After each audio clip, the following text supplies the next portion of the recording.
Bonjour à toutes et à tous et bienvenue dans votre magazine quotidien Smart Éducation, un magazine consacré à la formation, aux nouveaux métiers, aux nouvelles pédagogies, le rendez-vous qui donne un futur à la jeune génération.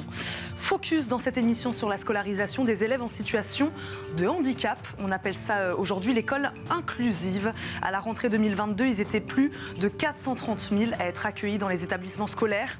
Et pour bien faire, chaque enfant doit être accompagné par un AESH, un accompagnant des élèves en situation de handicap. C'est la loi. Cependant, les syndicats dénoncent, eux, une profession précaire, surmenée et un manque criant de personnel. On en parle aujourd'hui avec Béatrice Etouati-Lombard, la vice-présidente de la FNACEF. Elle est notre invitée, elle nous accompagne en visioconférence. Bonjour.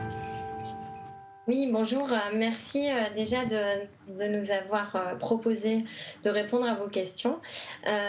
Vous parliez de constats. On va commencer, Béatrice, par un constat. Merci à vous d'être avec nous, de nous accompagner. Justement, le constat, il est celui-là. L'Éducation nationale avait annoncé la création de 4 000 emplois d'accompagnants d'élèves en situation de handicap pour cette rentrée 2022. Béatrice Lombard, est-ce que le compte y est ? Alors, sur le nombre de personnes recrutées, on va dire que oui. La problématique, elle se situe pas forcément sur le nombre d'AESH en fait mis à disposition. La problématique, elle serait plus sur comment on répartit ces AESH et surtout, en fait, c'est une réflexion bien plus globale, à notre avis, qu'il faudrait porter sur l'accompagnement des enfants en situation de handicap. En préambule, vous avez annoncé que tous les enfants en situation de handicap devraient être accompagnés, c'est la loi. En fait, je mettrais un petit bémol. En fait, c'est tous les enfants dont la MDPH a stipulé qu'ils devaient bénéficier d'accompagnement qui doivent être accompagnés. Tous les enfants en situation de handicap n'ont pas nécessairement besoin d'une AESH. Pourquoi cette rentrée alors a-t-elle été particulièrement compliquée ? On a parlé d'une rentrée compliquée pour les AESH. Alors, d'abord parce que les AESH, aujourd'hui, c'est vrai qu'il y a un problème à la fois de recrutement. C'est difficile de recruter parce que c'est un métier qui est pas forcément très bien payé, où en fait, on a une précarité qui est importante, avec un métier qui est difficile, hein. Il faut bien se rendre compte qu'accompagner un enfant en situation de handicap à l'école ou au collège, c'est pas forcément simple.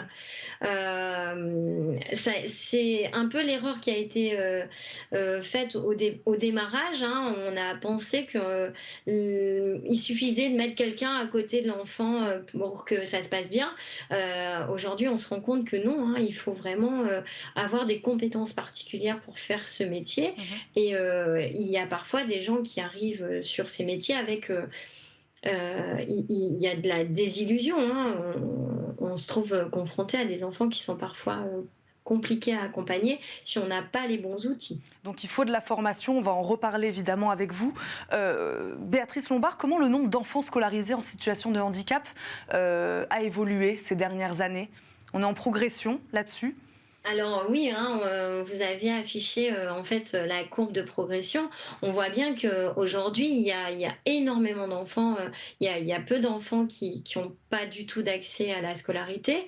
Il y en a encore, hélas, beaucoup trop, bien sûr, mais à l'échelle de l'histoire, en fait, faut se rendre compte que on a évolué très très lentement pendant des siècles et des siècles sur comment on a intégré la personne en situation de handicap dans la société et encore plus du coup dans la scolarité, hein, sur le parcours scolaire. On est vraiment sur un démarrage tardif.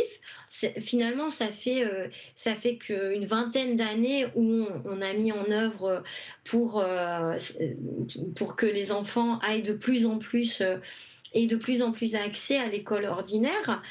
Ça fait 20 ans. Alors nous, en tant que parents, hein, puisque la FNACEF est une association qui représente les familles, évidemment, 20 ans à l'échelle de la scolarité d'un enfant, c'est très long. Hein, un enfant, il passe, et puis pour un enfant, une année scolaire, ça représente un pourcentage important de sa vie, alors qu'à l'échelle historique, évidemment, 20 ans, c'est rien, mais nous, ces années-là, elles comptent double, hein, puisque nos enfants qui ne sont pas suffisamment étayés pour pouvoir accéder à une scolarité la plus ordinaire possible, avec les moyens qui leur sont dus, ça va être des années qui comptent double.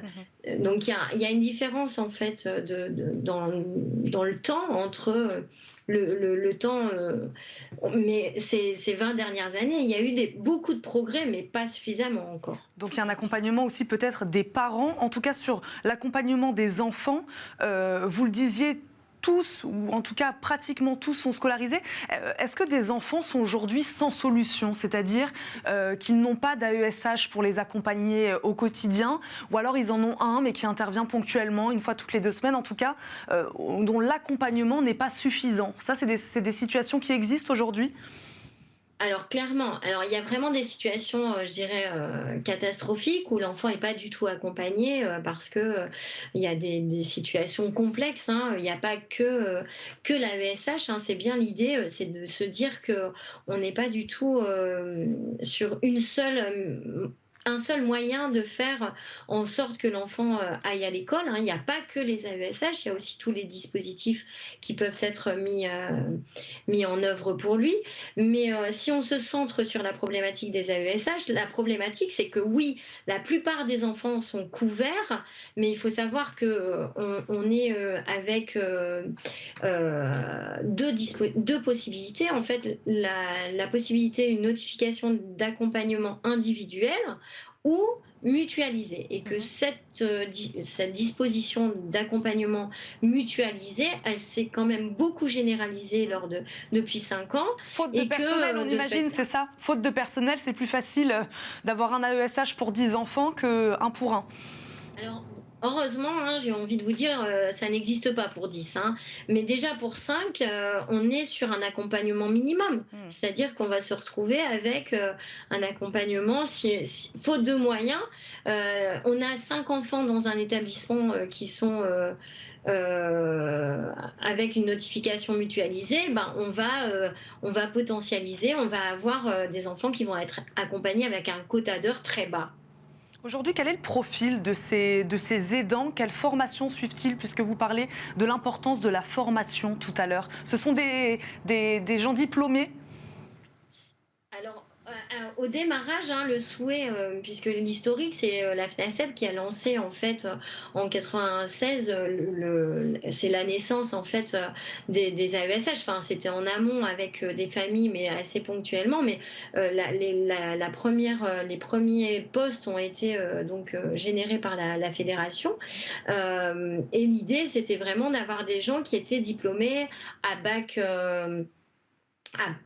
Au moins à niveau bac, hein. Donc il y avait le problème, c'est que les pouvoirs publics ont pensé pouvoir trouver à la fois une solution pour les enfants en situation de handicap et pour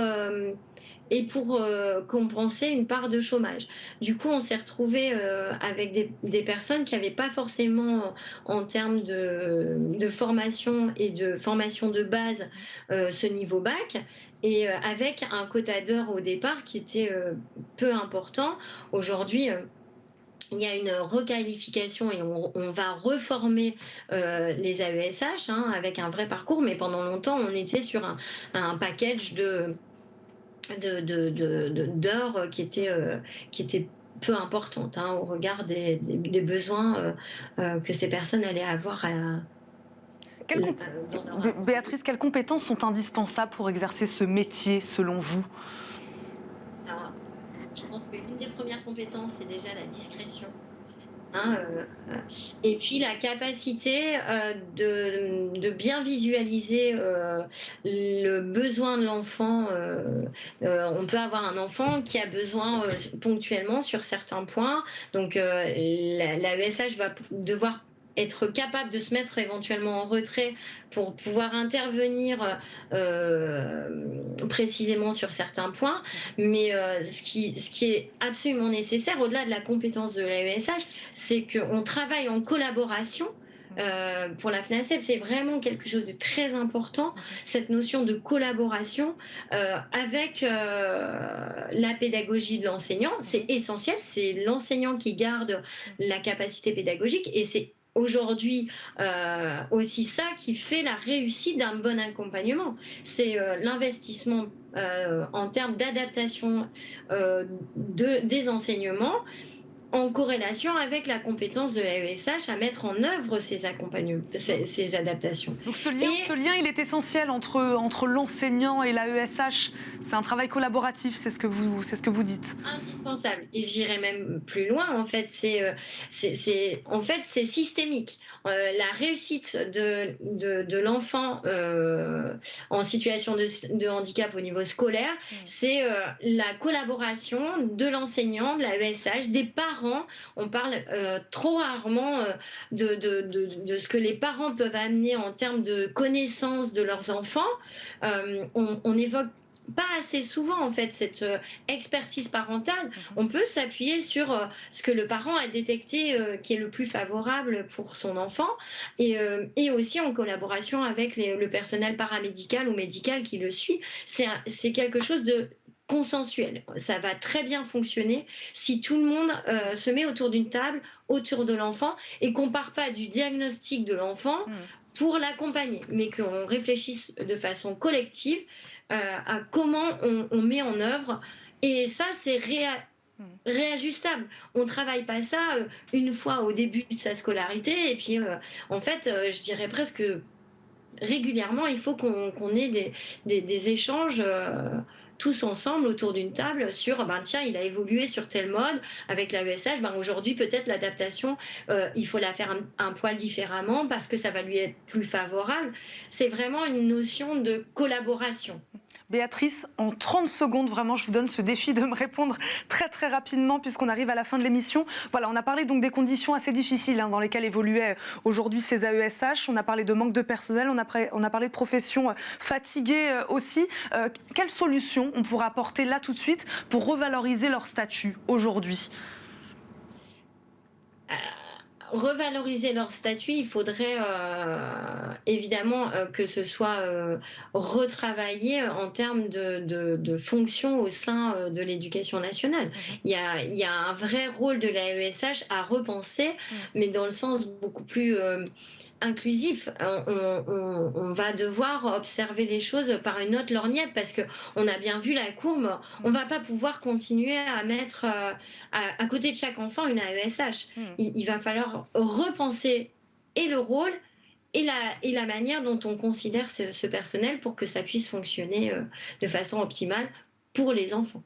Pour les enfants, évidemment, on va terminer là-dessus. Merci beaucoup Béatrice Lombard d'avoir répondu à nos questions aujourd'hui dans Smart Éducation. Je rappelle, vous êtes la vice-présidente de la FNACEP. Merci beaucoup de nous avoir accompagnés aujourd'hui à distance. Merci à vous de nous avoir suivis, évidemment, dans Smart Éducation. On se retrouve très vite pour un nouveau numéro. À très vite.